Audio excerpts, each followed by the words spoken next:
आज हम शुरू करेंगे लेबनिज़ थ्योरम्स। ठीक है, ये देखिए बहुत इंपॉर्टेंट कॉन्सेप्ट है ये लेबनिज़ थ्योरम। इसमें हम निकालेंगे nth derivative of the product of two function.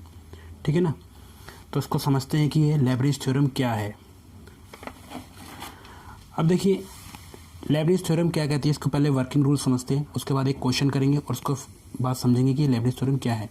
देखिए लेबनिज़ थ्योरम क्या कहती है कि अगर हमें दो नंबर हैं और दो नंबर का nth डेरिवेटिव, ठीक है, यानी लेबनिज़ थ्योरम क्या कहती है, अगर एक नंबर है या सपोज कीजिए दो नंबर है हमारे पास और उनका nth डेरिवेटिव प्रोडक्ट क्या होगा। ठीक है, अब जैसे यहाँ पर पहला पॉइंट मैंने बताया है कि u एंड v दो नंबर हैं, ठीक है, जिनका फंक्शन क्या है ऑफ x है, और यहाँ पर ये मैंने दे रखा है लेबनिज़ थ्योरम जिसमें dn क्या है ये, ठीक है, डेरिवेटिव है किसके रिस्पेक्ट में, dx के रिस्पेक्ट में, और यहाँ पर u है एंड v है। ठीक है, यहाँ पर दो फंक्शन है, ठीक है, ये आप कह सकते हो, और जिसका किसके रिस्पेक्ट में है, x के रिस्पेक्ट में। ठीक है, तो un v plus n c1 un n-1 v1 plus इस तरीके से ये नंबर चल रहा है, आप जैसे देख सकते हैं। ठीक है, तो ये और ये, तो इसको समझते हैं कि ये लेबनिज़ थ्योरम क्या है क्वेश्चन के फॉर्मेट में। लेबनिज़ थ्योरम को समझने के लिए कुछ चीज़ें हैं वो समझ लेते हैं पहले, ठीक है, उसके बाद इस फॉर्मूले की दोबारा से बात करेंगे कि ये लेबनिज़ थ्योरम क्या है। अब देखिए लेबनिज़ थ्योरम को समझने से पहले थोड़ा सा हम लोग कॉम्बिनेशन और डेरिवेटिव के बारे में समझ लेते हैं। जैसे मान लीजिए 5 कॉम्बिनेशन 2, तो अगर मुझे इसको सॉल्व करना है तो मैं कैसे सॉल्व करूँगा, 5 फैक्टोरियल ऊपर लिखा रहेगा एंड देन इसको फैक्टोरियल बोलते हैं, एंड देन इसमें से ये माइनस हो जाएगा 5 माइनस 2, ठीक है, फैक्टोरियल एंड 2 फैक्टोरियल। इसको सॉल्व करेंगे तो क्या आएगा, 5 into 4 into 2 into 3 into 2 into 1। ठीक, उसके बाद 5 माइनस 2 कितना होगा हमारा 3 होगा, 3 फैक्टोरियल, एंड ये 2 फैक्टोरियल है। देखिए इस फैक्टोरियल को खोलते कैसे, ये भी चीज़ ध्यान रखना कि ये तो मेरा पता लग गया 5 4 3 2 एंड 1। ठीक, इसको कैसे खोलेंगे, 3 2 1, यानी जब तक 1 नहीं आ जाता है तो रिवर्स तक चलते हैं हम लोग। अब जैसे ये है तो 2 इंटू में 1, यानी इसको 2 इंटू 1 ही लिख सकते थे। अब कटिंग कर सकते हैं हम लोग, ये और ये कटिंग हो गई इससे, ठीक है, 3 से ये 3 कट गया एंड देन 2, तो कितना आ गया 5 एंड 2 है, यानी 5 2 10। ठीक, अगर ये मान लो n की फॉर्मेट में हो, ठीक है, जैसे n है और आप कह सकते हो कॉम्बिनेशन r है, तो इसको कैसे लिखेंगे, n फैक्टोरियल माइनस अपॉन में n माइनस r फैक्टोरियल और ये r फैक्टोरियल। ठीक है, इसको फैक्टोरियल बोलते हैं। ठीक, प्लीज़ इसको याद रखना कि n फैक्टोरियल क्या है। अब सपोज़ कीजिए अगर इस तरीके से अगर मान लो दे दी जाए n c1, ठीक है, तो क्या करना है, n फैक्टोरियल और ये n माइनस 1 फैक्टोरियल और इनटू में 1 फैक्टोरियल। 1 फैक्टोरियल का मतलब तो 1 ही होता है। इसको अगर हम सॉल्व करेंगे तो ये कह सकते हो कि हमने इसमें देखा था जैसे 5 है, 5 क्या गया था, 4 गया था, फिर 3 गया था, फिर 2 गया था, ऐसा ही कम कर देंगे, यानी यहाँ पर भी मैं कम कर सकता हूँ, n रहेगा, फिर n माइनस 1 रहेगा, फिर उसके बाद कोई और नंबर आएगा मल्टीप्लाई में। ठीक है ना, इस तरीके से। तो यहाँ पर मैं इसको स्टॉप कर देता हूँ और n माइनस 1 इसको कटिंग कर देता हूँ। ठीक है, अगर मैं याद रखना n कॉम्बिनेशन 1 को सॉल्व करता हूँ तो मेरे पास क्या आता है, n, केवल n आता है। ठीक है, अच्छा डेरिवेटिव को भी समझ लेते हैं थोड़ा सा। डेरिवेटिव क्या है, अब जैसे मान लीजिए x की पावर n है, तो किस तरीके से सॉल्व करते हैं इसको, n आगे आ जाता है और जो x की पावर n है उसमें से 1 माइनस हो जाता है। अब जैसे मान लो इस तरीके से x की पावर 5 है, तो क्या होगा, ये 5 आगे आ जाएगा एंड देन यहाँ पर 1 माइनस हो जाएगा। ठीक है, तो ये 5 x की पावर 4। ठीक है, अच्छा अगर इसको एक चीज़ याद रखना, अगर इसको नॉर्मली ऐसा करके सॉल्व करा जाए तब भी ये सॉल्व हो सकता है, x की पावर 5। ठीक है, ये एग्जैक्ट सिंबल है, ये तो मैंने डायरेक्ट कर दिया था, ये एग्जैक्ट सिंबल के साथ सॉल्व करेंगे तो 5x की पावर 4। ठीक, इस तरीके से। अब हमारे पास कॉम्बिनेशन हमें समझ में आ गया, ठीक है। कॉम्बिनेशन क्या है, ठीक है, कॉम्बिनेशन का फॉर्मूला ये याद रखना है, एक बारी और देख लेंगे, ठीक। तो एक बारी हम आते हैं, तो लेबनिज़ थ्योरम क्या कहती है कि अगर दो प्रोडक्ट जो हैं अगर आपस में मल्टीप्लाई हो रहे हैं और उनका डेरिवेटिव निकालना है तो वो उनका डेरिवेटिव कहाँ तक निकाल सकते हैं। देखिए लेबनिज़ थ्योरम को समझने के लिए एक छोटा सा मैं कॉन्सेप्ट यहाँ पर आपको समझाने की कोशिश करता हूँ। जैसे मान लीजिए y इक्वल टू एक्स की पावर 4, ठीक है। तो अगर इसका आप डेरिवेटिव करोगे तो क्या होगा, ये 4 आगे आ जाएगा, यहाँ 3 बचेगा।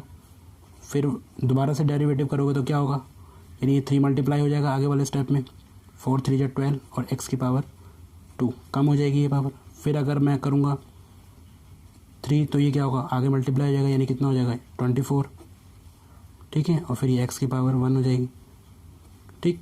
फिर ऐसे ही y 4 करूँगा तो क्या होगा 24, अगर मैं y 5 करूँगा तो कितना आ जाएगा, सॉरी y 5 हो ही नहीं सकता, हाँ इसका 0 हो जाएगा y 5, ये कह सकते हो आप। तो इस स्टेप में कहाँ तक एक स्टेप बाद में क्या होगा कि अगर हम y 6 करेंगे तब भी 0 याद रहेगा। तो यहाँ पर हमें कहाँ तक जाके स्टॉप करना है इस डेरिवेटिव को, ठीक है, क्योंकि y 5 के बाद स्टॉप कर देना है, क्योंकि उसके बाद तो 0 ही आएगा। तो यही है कि लेबनिज़ थ्योरम के अंदर भी हमें यही समझना है, ठीक है, कि कहाँ तक उसका nth डेरिवेटिव क्या होगा, ठीक है, nth। आगे करते हैं, इसमें क्वेश्चन है, उस क्वेश्चन को मैंने यहाँ लिखा हुआ है, ये हमारे पास फॉर्मूला है लेबनिज़ थ्योरम का, ठीक। इसको अप्लाई करेंगे। बोला गया है कि इसका nth डेरिवेटिव निकालिए, ठीक है, और 2 आपको फंक्शन दे रखे हैं, ठीक है, एक x² है और क्या है e3x, ठीक है। अब देखिए यहाँ पर सबसे पहले मैं सॉल्यूशन करता हूँ और यहाँ पर समझेंगे। देखिए पहले मैं डिसाइड करूँगा यहाँ पर, जैसे मैंने यहाँ पर ले रखा है ना u एंड v, ठीक है, ये ले रखा है फॉर्मूले के अंदर, ये u एंड v ले रखा है, ठीक। तो मैं क्या करूँगा, सबसे पहले मैं v उसको मानूंगा जो मेरा 0 हो सकता है, ठीक है।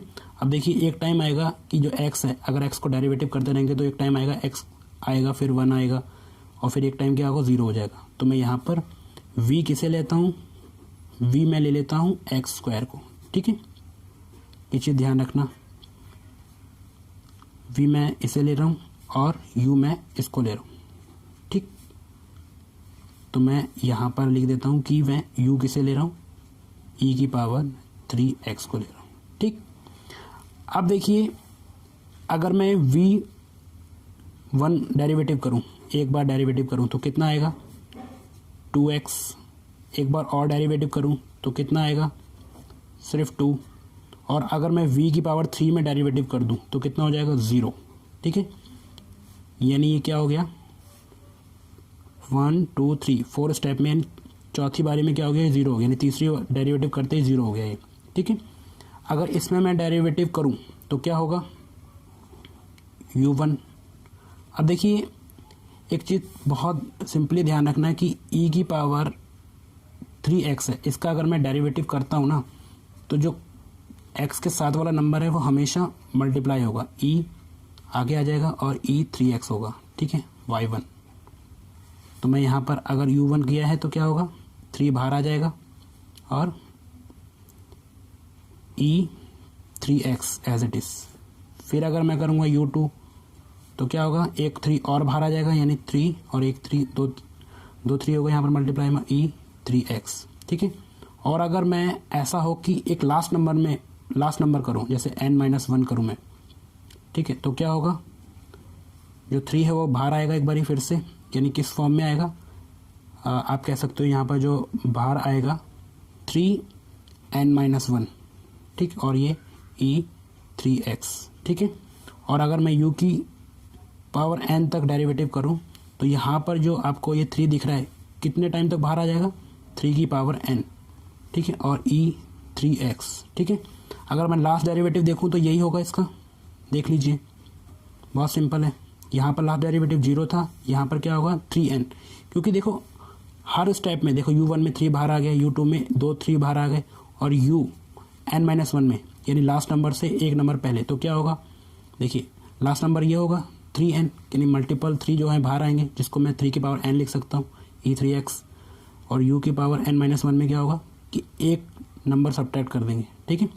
तो ये इस फॉर्मेट में लिख देंगे हम लोग, ठीक है। अब क्या करेंगे, यहाँ पर बाय अप्लाइंग लेबनिज थ्योरम को हम लोग अप्लाई कर देंगे, ठीक। अब देखिए जैसे ही मैंने लेबनिज थ्योरम को अप्लाई किया, यहाँ मैं इस लेबनिज थ्योरम को मैं यहाँ लिख भी लेता हूँ, एक बार कॉपी कर लेता हूँ इसको बताने के लिए।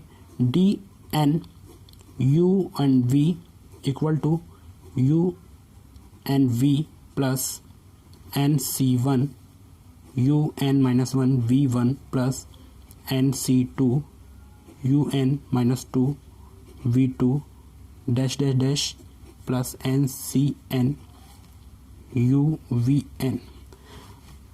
अब देखिए यहाँ पर अब यू एन क्या है मेरे पास। अब देखिए यू एन का मतलब है कि लास्ट डेरिवेटिव, यू एन का मतलब ये, ठीक है, जिसको मैंने यू माना है। लास्ट डेरिवेटिव मेरे पास क्या है, ये है, ठीक है।